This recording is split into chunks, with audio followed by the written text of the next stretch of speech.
Nuestro tema de hoy es la oración, soberanía de Dios y los medios por los cuales se cumple la voluntad del Señor. En la clase del día de hoy vamos a ver cosas muy interesantes, mis hermanos.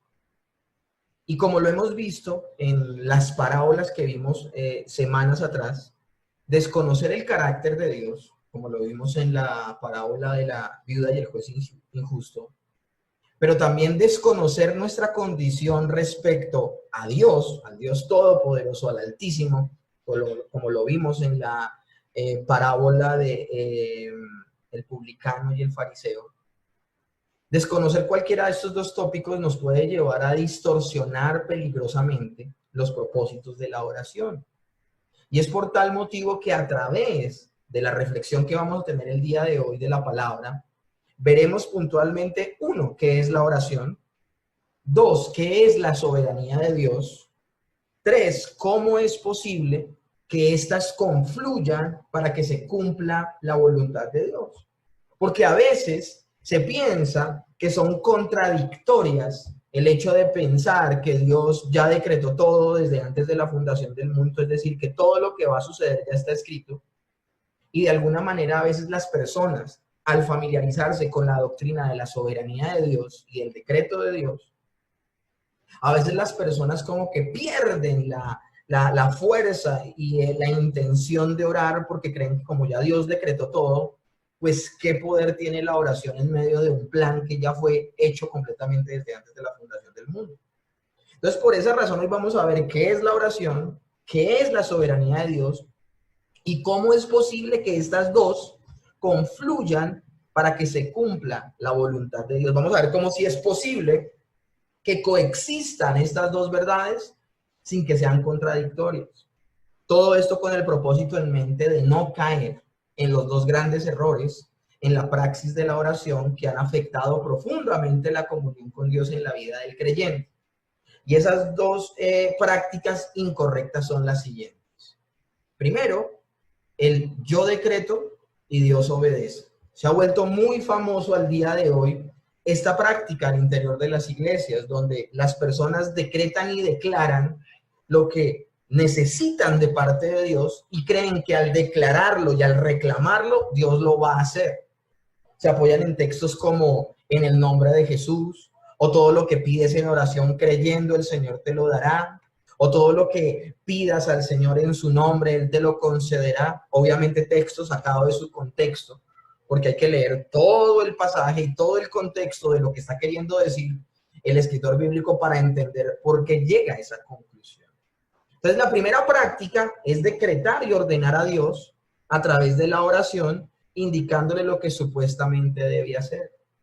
Por eso personas declarando al día de hoy que el virus del corona, como lo llamaba un pastor por allá en Miami, iba a desaparecer, y finalmente no desapareció, sino que el pastor que dijo eso está ahorita guardado en su casa con tapabocas y tuvo que suspender las reuniones de su congregación, porque pues no es así.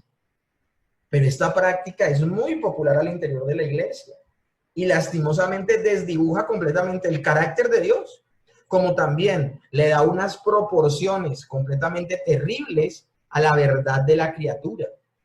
Pastores que se levantan y predican como fuimos hechos a la imagen y semejanza de Dios, y como Dios todo lo creó por el dicho de su boca, que esa capacidad Dios también nos la dio a nosotros, supuestamente.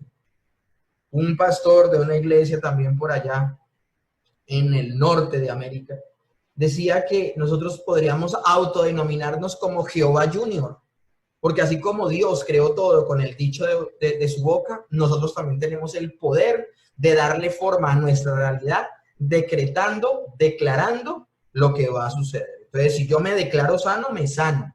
Si me declaro rico, soy rico. Si declaro que alguna situación pecaminosa en mi vida se seca, se seca. Y esto pues es una terrible práctica acerca de lo que somos. Porque sí, es verdad, somos hijos de Dios. El hombre en general, ya sea creyente o incrédulo, fue creado a imagen y semejanza de Dios, pero nunca se refiere a este tipo de cosas, de esas explicaciones tan terribles que han dado esas personas que ni entienden lo que están diciendo y corrompen la escritura. Cuando la palabra de Dios habla de que nosotros somos hechos a imagen y semejanza, es que hemos sido llamados a emular y a imitar, escúchenme bien, a reflejar el carácter de Dios en cuanto nos sea posible. Y no nos es posible replicar su omnipotencia. No nos es posible replicar su omnisciencia o replicar su omnipresencia. Y lo que hizo Dios de crear todo lo que vemos, de lo que no vemos, habla de su omnipotencia. Y nunca la criatura logrará ser omnipotente. Pero esta gente, ignorando estos principios básicos bíblicos, motivan a la iglesia de Dios a que decrete, declare, para que supuestamente Dios corra en obediencia, porque Él supuestamente dijo que todo lo que oráramos, si lo decíamos en su nombre, se podía cumplir. Ahora, hay una segunda práctica en la cual, bueno, más que práctica, un segundo pensamiento que se introduce al interior de la iglesia, cuando las personas de pronto se interesan un poco en la teología y se interesan un poco en trabajar, en conocer a Dios, se encuentran con la doctrina de Dios, que lo vamos a ver a propósito muy pronto en el seminario que está por comenzar pasado mañana. Cuando veamos doctrina de Dios y veamos los atributos de Dios, vamos a ver un atributo maravilloso de Dios y es su soberanía. Dios es soberano. Y la soberanía, vamos a ver más adelante de lo que se trata. Y habla precisamente de que Dios, todo lo que pasa en el universo, Él ya lo ha decretado. Es decir, nosotros estamos viviendo en tiempo real algo que el Señor ya planeó antes de la fundación del mundo. Y las personas, al enfrentarse a esa realidad de que todo lo que sucede en el universo, no solo en el mundo, en el universo, hace parte del decreto de Dios, de lo que el Señor ha planeado desde antes de la fundación del mundo. La gente, al ver esa realidad de que a Dios no lo toma nada por sorpresa, de que todo lo que sucede Dios ya lo había dicho de antemano, la gente se sorprende con esta verdad maravillosa, pero algunos le dan una lectura incorrecta. Para que alguien de pronto que está escuchando el día de hoy este culto de oración e ignora términos como la soberanía de Dios o ignora términos como el decreto de Dios, les voy a poner un ejemplo sencillo. Nosotros pensábamos, o sea, yo pensaba, por ejemplo, antes de sentarme a estudiar la escritura, bíblicamente hablando, de manera correcta, a mí me habían dado una enseñanza completamente errada, por ejemplo, esta, donde el Señor había creado todo perfecto en el jardín del Edén, y en un momentico que el Señor se descuidó, Satanás se mete al jardín del Edén y hace que Adán y Eva caigan. Y al caer Adán y Eva en pecado, en desobediencia, esto hace que el Señor se tenga que sentar a pensar qué plan generar para contrarrestar el ataque de la serpiente, del diablo. Entonces él se pone a pensar, y nos dijeron a muchos de nosotros, y si a alguno le enseñaron esto, sería bueno que escribieran ahí en el chat, a mí me enseñaron eso, sería bueno me gustaría que tuviéramos como ese ejercicio, mientras yo les enseño, ustedes puedan escribir, sí, a mí me enseñaron así. Bueno, a mí me enseñaron así. En el principio de mi cristianismo incipiente me enseñaron que el Señor se sentó a pensar, bueno, ¿cómo hago para acabar con la obra del diablo? Ah, ya sé, se me ocurre que mi hijo venga y a través de su vida perfecta y su sacrificio acabe con la obra del diablo. Y es donde el Señor le dice a su hijo que venga a la tierra. Y el Señor precisamente viene y se trata el plan de salvación como un plan de contingencia. Se trata el plan de Dios como un plan B. Me acuerdo mucho que Marcos Guida hacía hasta una historia maravillosa acerca de esto. Y que el Señor reunió a todos en el cielo y le preguntó a los ángeles y le preguntó al Espíritu Santo. Y él mismo dijo que él no podía ir. Pero entonces le dijo a Jesús y Jesús dijo, yo iré, envíame a mí. Pero que todo esto sucedía después de que el hombre había caído. Mis hermanos, esa manera de abordar el plan de salvación y de abordar la verdad bíblica está completamente equivocada de cabo a rabo. Porque si nosotros pensamos que Dios lo toman cosas por sorpresa y pensamos que Dios está aprendiendo y se está hasta ahora enterando de cosas, pues Dios no es un Dios omnisciente. Entonces Dios no lo sabe todo. Y si Dios está aprendiendo, entonces es un Dios que no es digno de nuestra confianza. Porque si está aprendiendo, y si le están metiendo goles, y si se le metió Satanás, y el Señor no estaba enterado de que se iba a meter, entonces el Señor no es omnipotente, porque hasta fue incapaz de mantener a salvo el jardín del Edén.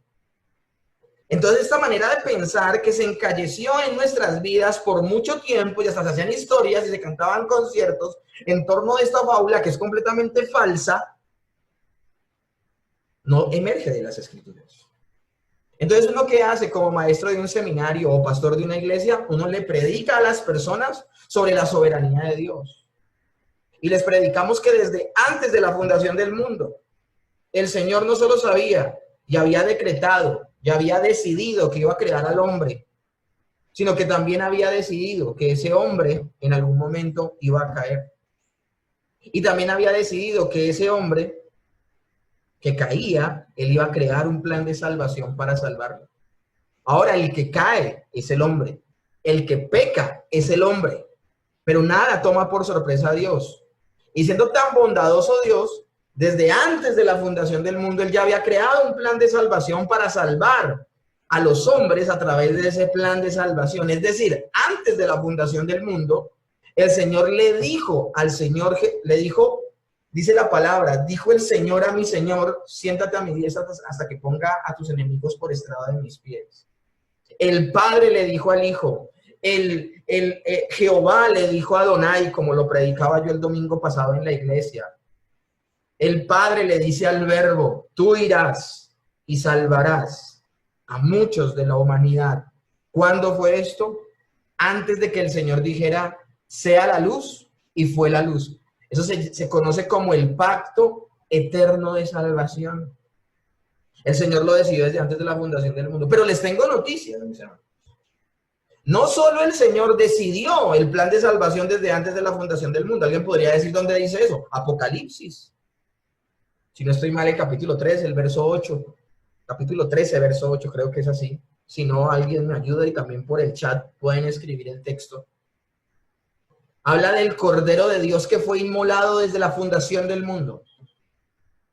Y está hablando de que el Señor había decidido desde la eternidad pasada el plan de salvación. Pero no solo el plan de salvación. Cuando hablamos del decreto de Dios, hablamos de que Dios decidió todo lo que iba a ocurrir en todos los tiempos, en todas las épocas, de todos los años, en toda la humanidad, antes de crear la creación. Esa es la soberanía de Dios. Nadie sorprende a Dios. Como sale en la película de Todopoderoso, no sé si ustedes la vieron, donde Jim Carrey no cree que está delante de Dios y le dice, ¿cuántos dedos tengo atrás? Y él hace esto, en la espalda, obviamente. Bueno, ustedes no me están viendo. Él señala 6, yo mostrándole las manos y creo que no me están viendo. Él le muestra 6 dedos, 5 de una mano y el dedo pulgar de la otra. Y cuando el Señor dice 6, obviamente antes de que diga 6, Jim Carrey baja el dedo pulgar y solo quedan los 5. Entonces cuando él muestra la mano, como tratando de que, le hice caer porque no tengo 6 dedos, sino 5 dedos, cuando Jim Carrey saca la mano, en una mano tiene 6 dedos. Y él se asusta, ¿no? Obviamente. Porque nada toma por sorpresa de las decisiones que toma el hombre a Dios. Pero eso no hace que el hombre no tome decisiones con responsabilidad. El fatalismo, al entender esta verdad de la soberanía de Dios, muchas personas al estudiar teología, al verse confrontadas a la soberanía de Dios, tienen un efecto completamente nocivo que no es el que busca Dios, y es que se vuelven pasivos y empiezan a tomar una actitud completamente fatalista con la soberanía de Dios y descuidan la práctica de la oración porque la consideran inútil, porque Dios ya eligió todo lo que va a suceder y yo como que ¿para qué oro? Porque ya Él decidió. Entonces hay dos completos tópicos nocivos, dos extremos completamente nocivos, aquellos que oran creyendo que pueden doblar el brazo de Dios para que se haga la voluntad de la criatura y no la del creador. Y otro extremo completamente nocivo como el creador ya decidió, como el creador ya decretó, como el creador ya decidió, pues ¿qué relevancia tiene que yo le ore y le pida algo porque él ya tomó decisión? Bueno, La clase del día de hoy tiene como propósito entender la fina concordancia, el fino, ¿cómo podemos decir? Como esa fina danza, esa hermosa danza que hay entre la soberanía de Dios y un medio de gracia como es la oración para que se cumpla el propósito de Dios. Y la única forma de entender esa maravillosa simbiosis entre la soberanía de Dios y la responsabilidad que tiene el creyente de orar es volviéndonos a las Escrituras. Y por eso el tema del día de hoy es la soberanía de Dios y la oración. Hablemos de la definición de la oración en principio. La oración es comunicación personal con Dios. Y cuando hablamos de comunicación, la comunicación incluye escuchar y hablar, es decir, de un emisor y un receptor. Y por esa razón es tan importante en el momento de orar combinar la palabra escrita de Dios, que es como escuchamos a Dios. Nosotros no escuchamos audiblemente la voz de Dios. Hay personas que dicen que la escuchan y bueno, pues a mí la palabra me dice otra cosa. A mí la palabra en Hebreos 11 me dice que el Señor habló de muchas formas y de diversas maneras, pero al día de hoy, desde que se escribió la carta de Hebreos hasta el día de hoy, le ha placido al Señor hablarnos a través de su Hijo. Y su Hijo es el verbo hecho carne, es decir, que el Señor nos habla ahora a través de la Escritura, no más. Y cuando hablamos de oración debemos combinar en el tiempo de oración nuestro estudio de la palabra escrita y también hablar con Dios, es decir, ejercer nuestra comunión con Dios en oración. No existe tal como un creyente alejado de las Escrituras, que ora mucho, o un creyente que estudia mucho las Escrituras, pero nunca ora. Un verdadero creyente tiene ese fino equilibrio y esa dependencia absoluta de la palabra escrita de Dios y de la oración.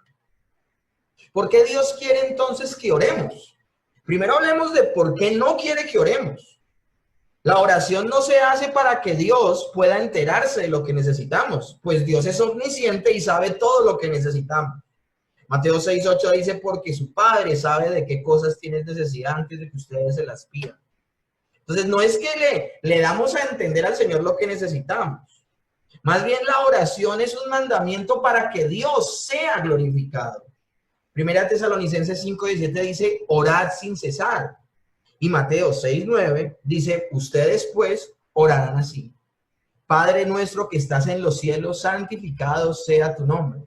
Entonces, la oración, más que informarle al Señor lo que necesitamos, que Él ya lo sabe, porque Él sabe todas las cosas, es más bien de manera humilde acercarnos a Él y declarar nuestra dependencia a nuestro Dios Todopoderoso. Arthur Pink dice lo siguiente: Dios exige que confesemos su dominio universal. Al pedirle al Señor que lloviese, por ejemplo, Elías, no estaba sino confesando el control de Dios sobre los elementos y sobre el clima. Al orar a Dios para rogarle que libre a un pobre del pecado de la ira que ha de venir, un predicador, por ejemplo, cuando ora por un incrédulo y que el Señor le ilumine y por favor le permita tener luz para escuchar la predicación y abrace a Cristo, el pastor cuando ora de esa manera reconoce que la salvación es de Jehová. Al suplicar su bendición sobre el evangelio hasta lo último de la tierra, como lo hacemos en la iglesia, estamos declarando su soberanía sobre el mundo entero. Entonces es importante entender esto, pero también la oración le recuerda a nuestro ser que dependemos de Dios. Es por esa razón que nosotros hablábamos la semana pasada de la incoherencia que había del fariseo como oraba, todo autosuficiente, porque la oración lo primero que evidencia es la necesidad de Dios. Y si una persona ya está bien, pues como para qué ora y como para qué se acerca a Dios. La oración entonces nos recuerda a nosotros como hijos de Dios que dependemos solo y absolutamente de Él. En Mateo 6:9 ya lo leíamos. Ustedes pues orarán así: Padre nuestro que estás en los cielos, santificado sea tu nombre. Y Mateo 7:11 dice, si ustedes, siendo malos, saben dar buenas dádivas a sus hijos, ¿cuánto más su Padre que está en los cielos dará buenas cosas a los que se lo piden? Como un hijo depende de su padre, así nosotros dependemos de Dios. Entonces, palabras más, palabras menos, La oración expresa nuestra dependencia y confianza en Dios. Y es un medio por el cual nuestra confianza en Él puede aumentar. Por esa razón, una persona que cada vez ora y ora más, confía más y más en Dios. Las personas que no descuidan las disciplinas espirituales como la lectura de la palabra y la oración, no de manera religiosa, sino de manera vivencial, real. La palabra se hace carne en tu vida, pero también cuando oras, escuchas la voz de Dios y vuelvo y repito, no de manera audible, sino que las verdades de la Escritura se vuelven verdad a tu vida. Estamos hablando de que estás creciendo y tu confianza en Dios aumenta. Juan Calvino lo decía de la siguiente manera: la oración es el ejercicio principal de la fe. Por eso el Señor decía, cuando venga el Hijo del Hombre, ¿hallará fe en la tierra? Es decir, cuando venga el Hijo del Hombre, ¿nos hallará orando? Y también Arthur W. Pink dice, la fe nace por la palabra, pero se ejerce en la oración. ¿Quién es Arthur W. Pink? Es un autor maravilloso que escribió un libro sobre los atributos de Dios, que se los recomiendo al punto de que se los voy a enviar por PDF a través de los diferentes grupos de WhatsApp para que lo tengan y ojalá lo puedan leer. También la oración es comunión. La oración nos lleva a una comunión más profunda con Dios. Su presencia se vuelve real en nuestra vida. Y la oración también llega a los términos de nosotros dar una acción de gracias a Él. Pues la oración reconoce que lo bueno que recibimos en nuestra vida proviene de Dios. Además, por las respuestas directas otorgadas a nuestras oraciones, nuestro amor por Dios aumenta. Es decir, al ver evidente que el Señor responde a nuestra oración, nosotros cada vez dependemos y le amamos más y más. El Salmo 116, verso 1 y 2 dice, amo a Jehová, pues ha oído mi voz y mis súplicas, porque ha inclinado a mí su oído. Por tanto, le invocaré en todos mis días. Mis hermanos, ustedes nunca van a encontrar una persona escéptica a las Escrituras cuando esta persona ha leído las Escrituras y las Escrituras han transformado su vida. Así tampoco van a haber personas escépticas que han orado y han visto la respuesta de Dios en sus vidas a través de la oración, porque es imposible contradecir algo que es una realidad en nuestra vida. Casi siempre los detractores de la oración y de la lectura de la palabra son personas que no han experimentado el poder de Dios en ninguna de estas dos áreas. La oración, entonces, como decía Martín Lutero, no es vencer la desgana de Dios, sino confiar en su buena voluntad. Y esto lo decía Martín Lutero y de alguna manera recuerdo la parábola del juez injusto y la viuda. El juez injusto tenía un desgano de contestarle y por eso ya le tocaba clamar de día y de noche. Bueno, Martín Lutero está diciendo que cuando oramos no es como respuesta que el Señor no nos quiera contestar y se está haciendo el de rogar. No, de hecho, la oración es el medio que Él mismo preparó para que su voluntad se cumpliera. Y Martín Lutero sabía de lo que era la oración. Martín Lutero dividía su día en 3 grupos de 8 horas. 8 horas dormía, 8 horas oraba y leía la Escritura y 8 horas salía a hacer la obra que tenía que hacer. 8 horas dormía, 8 horas oraba y leía la palabra y 8 horas hacía lo que tenía que hacer. Cuando tenía muchas cosas que hacer, Martín Lutero decía, hoy me va a tocar orar más. Escúchenme bien, cuando tenía más cosas que hacer, no decía, voy a quitarle horitas a la oración para hacer más cosas en las 8 horas que me corresponden, sino que decía, no, voy a quitarle más horitas a lo que tengo que hacer para leer y orar más. Este la tenía clara, este hombre de Dios la tenía clara. El Dios que ha determinado, nuevamente dice Arthur W. Pink, el Dios que ha determinado conocer alguna bendición da también un espíritu de súplica que primeramente la busca. Es decir, palabras más, palabras menos, aquí está citando Arthur W. Pink, que Dios es el que pone el querer como el hacer por su buena voluntad a los que oramos. Ahora, ya que hemos hablado de qué es la oración, hablemos de qué es la soberanía de Dios, aunque con la explicación que les di anteriormente, ya ustedes creo que entendieron. La soberanía de Dios es la decisión que Él tomó de realizar su santa y perfecta voluntad o potestad. El Padre Eterno, el Altísimo, nuestro Señor del cielo y de la tierra, tiene todo el poder. Es un poder que es ilimitado para hacer lo que Él crea que sea conveniente. Él, siendo un ser independiente, puede hacer lo que le place. Nadie entonces tiene la autoridad para impedírselo. Nadie puede ni debe obstaculizarlo.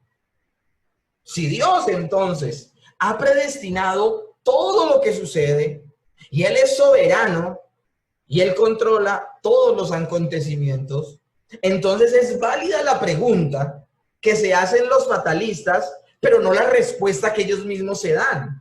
La pregunta que ellos se hacen es: ¿qué sentido tiene la oración? Y ese es el punto primordial de la clase de hoy. Primero tenía que plantearles el problema, luego darles ciertos conceptos y finalmente darles esa simbiosis maravillosa que hay entre la soberanía de Dios y el hecho que Dios haya predestinado cada cosa que sucede en el universo. Y cómo en medio de esa realidad tiene sentido entonces que nosotros oremos. A veces hay conceptos incorrectos acerca de lo que es la oración, y previamente se los había dicho. La oración no le dobla el brazo a Dios, pero tampoco el abstenerse de orar porque el Señor no va a escuchar lo que le hablamos. Debe haber un punto maravilloso donde converjan estas dos realidades. ¿Cuáles realidades? La soberanía de Dios y la oración. ¿Cuál es la relación entre la oración cristiana y la soberanía de Dios? Escuchen esto que es maravilloso. La oración no tiene por objeto alterar el propósito de Dios, ni moverle a formarse otro nuevo. Es decir, nosotros con la oración no hacemos cambiar de parecer a Dios. Como se los decía al principio, Dios ha decretado que ciertos acontecimientos tengan lugar. Sí, lo declaró desde antes de la fundación del mundo, pero miren eso tan maravilloso. Decretó también que estos acontecimientos tengan lugar a través de los medios que Él ha designado para su cumplimiento. Es decir, hay medios a través de los cuales Él hace cumplir su decreto. Dios ha decretado los medios al mismo tiempo que el fin. Escúchenme esto. Él ha decretado los medios al mismo tiempo que el fin en la eternidad pasada. Y entre dichos medios está la oración.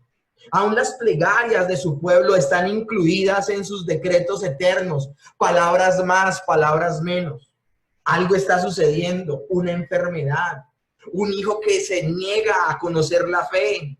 Las personas dicen: no, pues es que el Señor ya decretó quién se salva y quién se pierde. Yo como para qué oro por mi hijo, porque si el Señor ya decretó que se perdía, pues como para qué oro. Así piensa el fatalista. Pero la persona que decreta y declara y quiere doblarle el brazo a Dios, piensa que Dios decretó una cosa en el pasado, pero él con su oración puede hacer cambiar la idea a Dios. Entonces dice: yo ordeno y declaro que mi hijo se convierta. Ahora ellos creen que esa es la voluntad de Dios, pero ellos creen que están cambiando de parecer a Dios. No hay tal, no es así. Lo que pasa es que como seres humanos somos muy inmediatistas. Y escúchenme bien, todo lo que sucede en el universo tiene una causa primaria y tiene una causa secundaria. Muchas veces somos dados, como no vemos a Dios, como no vemos su actuar físicamente, porque Él es un ser espiritual, Él es invisible, como que nos tendemos a ir a ver la causa secundaria de las cosas. Dios es la causa primaria de todo lo que ocurre.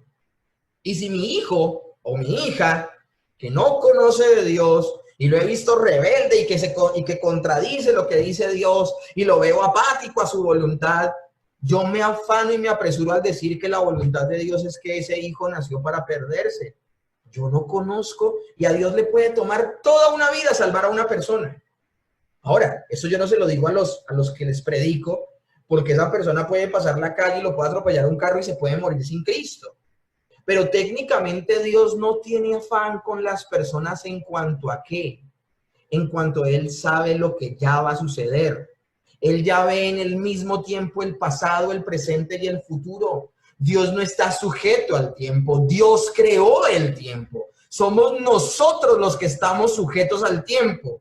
Y somos nosotros los que no podemos ver sino el pasado y el presente de nuestro hijo inconverso. No podemos ver su futuro, no podemos ver si él a futuro responde positivamente o no a la predicación del evangelio. Solo estamos viendo el pasado y el presente. Y hay personas que son tan fatalistas que piensan que el presente que está viendo de su hijo será su futuro, que no creerá en el Señor y por eso no oran. Pero otros piensan que al ver a un hijo rebelde, pero en el futuro lo ven convertido y lo ven como un creyente, piensan que fueron sus oraciones las que doblaron el brazo de Dios. Ninguna de estas dos posiciones son correctas, porque ambas posiciones ignoran que Dios ha decretado los medios al mismo tiempo que el fin. Más bien lo que sucede cuando yo tengo un hijo inconverso y yo oro por él, creyendo en que Dios ha tomado la oración como un medio de gracia para que se cumpla su voluntad, entonces yo oro y le pido a Dios, porque sé que Dios puede actuar a través de la oración. Y a través de la oración, el Señor actúa en esa persona, en ese hijo y lo convierte. Mi oración nunca cambió el propósito de Dios, porque el propósito de Dios siempre fue salvar a ese hijo. Propósito que yo ignoro, que solo lo sabe Dios. Yo no sé quién se salva y quién se pierde, pero prefiero ser un padre que ora por su hijo porque se salve y le predica el evangelio para que se salve, porque Dios puede obrar a través de la oración y la predicación para conducirlo a la salvación. Pero no me voy a quedar como el fatalista sin orar, porque ya Dios todo lo decretó y posiblemente ese hijo se va a perder, pero tampoco voy a orar como los que decretan y declaran al decir que yo puedo doblarle el brazo a Dios. Y aunque él haya decidido en el pasado que se va a perder, yo con mis oraciones lo convenzo para que cambie de parecer. Dios nunca cambia de parecer. De hecho, es Dios el que produce en nosotros ese deseo de orar y predicarle a las personas para que las personas puedan ser salvas. Y uno de los grandes ejemplos es el mismo Señor Jesús. Volvamos a ver algo que dice Arthur W. Pink. El propósito de Dios es que su voluntad se cumpla por los medios que Él mismo ha decretado y hacer bien a su pueblo conforme a sus propias condiciones. Es decir, por los medios de gracia y condiciones que Él ha establecido. Y algunos de esos medios y condiciones son la súplica y el ruego que expresamos en la oración.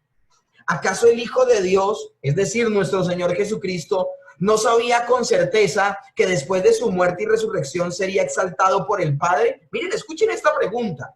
¿Será que el Hijo de Dios, nuestro Señor Jesucristo, no tenía la certeza de que después de su muerte y resurrección sería exaltado por el Padre? Claro que tenía la seguridad, sin duda lo sabía, pero ahí tenemos a nuestro Señor Jesús pidiéndole precisamente esto a su Padre Celestial. Juan capítulo 17, verso 5. Miren cómo ora el Señor Jesús. Ahora pues, Padre, glorifícame tú al lado tuyo, con aquella gloria que tuve contigo antes de que el mundo fuese. Imagínense, el medio por el cual se cumplió la voluntad del Padre fueron las oraciones del Hijo, aunque el Hijo tenía la certeza de lo que iba a suceder, que es lo único que nos diferencia de Jesús y nosotros. Nosotros no tenemos la certeza de lo que va a suceder, porque el único que conoce los decretos de Dios es Dios. Y como Jesús es Dios, Él tenía la seguridad, pero Él, hay un orden, en la salvación hay un orden económico, se le llama esto, donde el Padre ordena y el Hijo ejecuta. Y en ese orden económico, el Hijo ora al Padre para que su voluntad se cumpla a través de su oración y su obediencia. Maravilloso. Ahora, otro ejemplo pone Arthur W. Pink.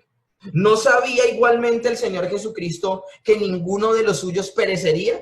Claro, Él ya sabía, y por eso Él todo el tiempo, y aún los escritores bíblicos dicen, no se perdió ninguno sino el hijo de perdición. Jesús desde el principio supo que 11 de sus discípulos se salvarían y uno se perdería. Pero a pesar de saberlo, sin embargo, rogó al Padre para que los guardara. Juan 17, 11. No ruego por el mundo, sino ruego por los que me diste del mundo para que los guardes del mal. Otra vez, la oración de Jesús. fue el medio de gracia para que los discípulos fueran guardados. Un ejemplo de ellos, Pedro, que a pesar de haber negado a Jesús 3 veces, fue guardado y fue salvo. Algunos podrían decir, bueno, eso fue con Jesús, pero ¿hay ejemplos humanos?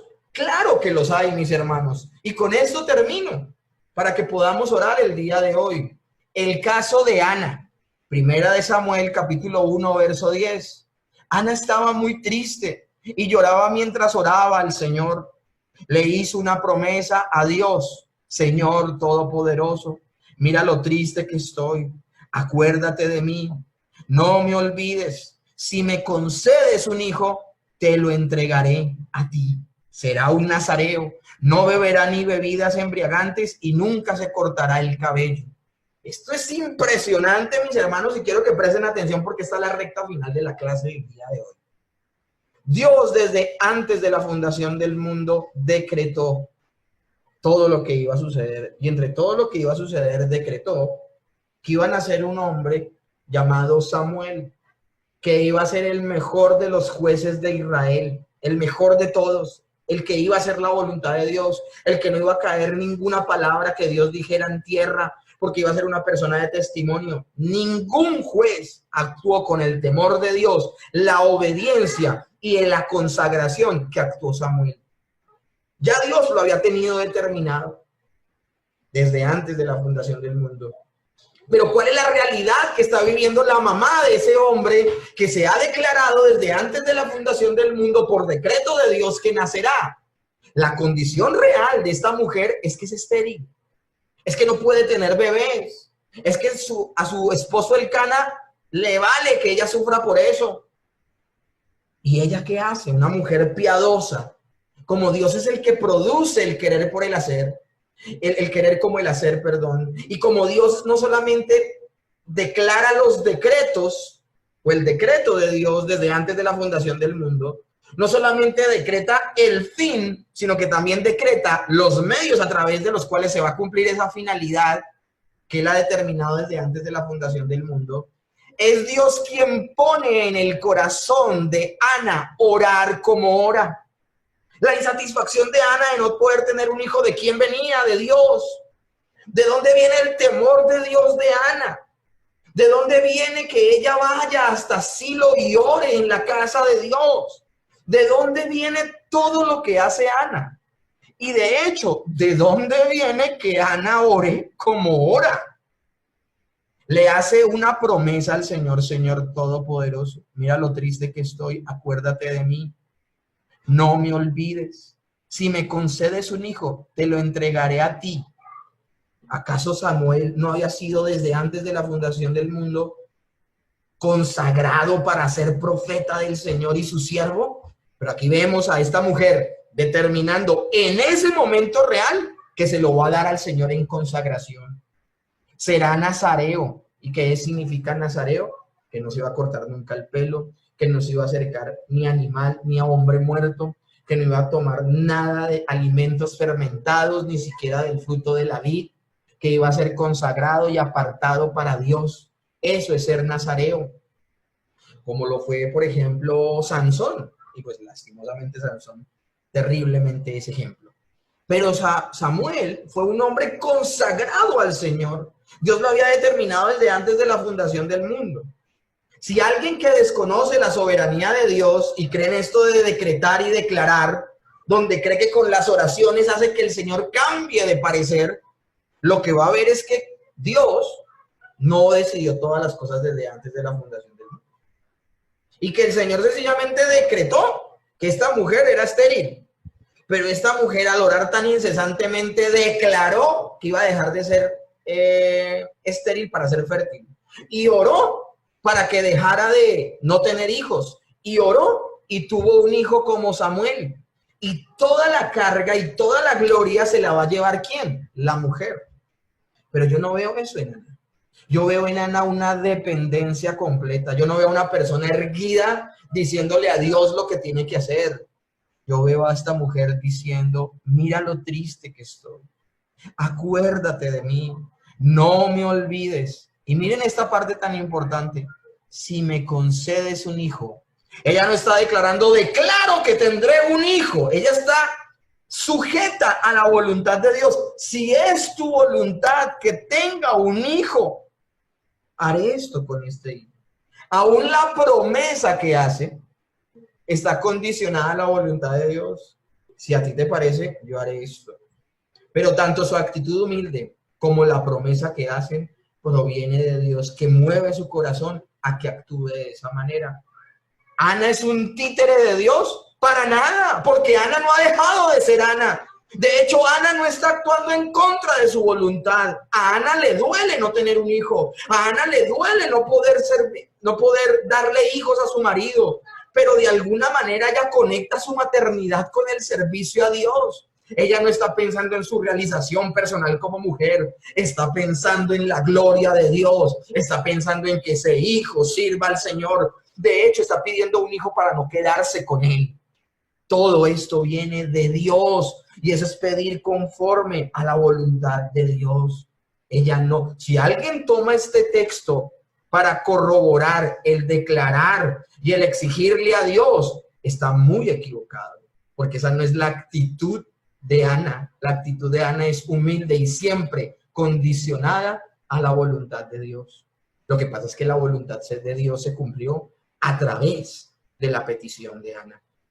Y otro ejemplo para terminar el día de hoy, el caso del rey Ezequías. Este caso es igual de impresionante al de Ana. Dice Segunda de Reyes 22. Ezequías, bueno, antes de leer el texto les hablo un poco de lo que sucedió. No quise anotar todo el texto porque era muy largo. Pero resulta que llega el profeta Isaías y le dice a Ezequías, mi hermano, ordena tu casa porque el Señor te va a pedir la vida y te vas a ir con el Señor, pero ya mismo. Y dice la palabra, ahora él cayó enfermo. Y le dice esto el profeta, de parte de Dios, te vas a morir. Y dice que tan pronto sale el profeta, mis hermanos, el que habla en nombre de Dios, saliendo, y mientras va por el patio de la casa real, miren lo que hace Ezequías mientras tanto. Él al escuchar lo que el profeta está diciendo, él se inclina a los pies del Señor. Ezequías volvió la cara hacia la pared y oró hacia el Señor. Yo te suplico, Señor, que te acuerdes de cómo te he servido fiel y sinceramente, haciendo lo que te agrada, y lloró amargamente. Esa fue la oración del rey Ezequías. ¿Qué pasa con el profeta Isaías? Dice que él mientras va por el patio, Dios le habla y le dice, he escuchado la oración de mi siervo, devuélvete y dile que voy a darle 15 años más de vida. Los que piensan en el decretar y el declarar, en el doblarle la mano a Dios, dice, mire, ahí está. Este hombre cambió de parecer al Señor con su oración. Para nada. ¿Cuándo decidió el Señor que le daría 15 años más de vida a Ezequías? Él lo decretó antes de la fundación del mundo, como todas las cosas. A él no lo toma nada por sorpresa, ni hace que cambie de opinión. Porque si el Señor cambia de opinión, se anularía el texto donde dice que Dios es el mismo ayer, hoy, por los siglos. Que el Señor no cambia ni muda de parecer, que es uno de sus atributos, que es la inmutabilidad de Dios. Dios no cambia. Dios es el mismo ayer, hoy y por los siglos. ¿Y por qué no cambia? Porque ninguno de sus atributos cambia. Él no está aprendiendo, él no está probando y error, sino que él todo lo ha dicho desde antes de la fundación del mundo. Pero como lo hemos leído, él, y lo hemos aprendido hoy, él no solamente declara el fin, sino el medio a través de ese fin, el medio a través del cual llegará ese fin. Y la palabra es impresionante. Le dice, mira, ve donde el rey, dile que se le concede 3 años de vida, 15 años más de vida. Y Ezequías, un poco escéptico, le dice, bueno, ¿y cómo sabré que esto sucederá? Y el profeta le dice, mira, si la sombra del reloj, creo que es de acá, retrocede, creo que son 4 grados, sería bueno leer el texto, la voluntad de Dios será así. Ahora, ese reloj del que están hablando es un reloj de sombra. Y si retrocede la sombra, miren, que la sombra avance es muy fácil. Pero que la sombra retroceda, ¿qué significa? Que se va a devolver el tiempo. Que el sol se va a devolver. Y si el sol se devuelve, era un milagro. O sea, el Señor puso sujeto a un milagro su voluntad. Eso es impresionante. Y sucedió tal cual. La sombra se devolvió lo que el Señor había dicho. Y finalmente Ezequías no murió, sino que vivió 15 años más. Más adelante, viendo la historia de Ezequías, uno se da cuenta por qué el Señor le pega ese susto de que se va a morir, pone en su corazón que ore como ore, y a través de esa oración le concede 15 años de vida. Les aseguro, mis hermanos, que si Ezequías no ora, se muere. Y se moriría siendo ese la voluntad de Dios desde antes de la fundación del mundo. Pero el Señor lo que estaba haciendo era llamar la atención de Ezequías para que cambiara ciertas cosas. Cuando le dice ordena tu casa y se le conceden 15 años más, hay que asociar esos dos elementos. Ordenar su casa es que Ezequías no estaba haciendo cosas muy correctas y le estaba dando el Señor la misericordia de ordenar su casa. Lastimosamente este rey, aunque hizo muchas cosas buenas, no puso temor de Dios en sus hijos, y cuando él murió, vino el juicio de Dios contra su casa y contra el pueblo, porque se habían apartado de Dios. Entonces son dos casos impresionantes donde vemos, mis hermanos, cómo la soberanía de Dios puede danzar maravillosamente de la mano de la oración de las personas. Dios cumple su soberana voluntad a través de las oraciones de sus hijos. Es uno de los medios de gracia que Él tiene, uno de varios medios de gracia que Él tiene para cumplir su voluntad.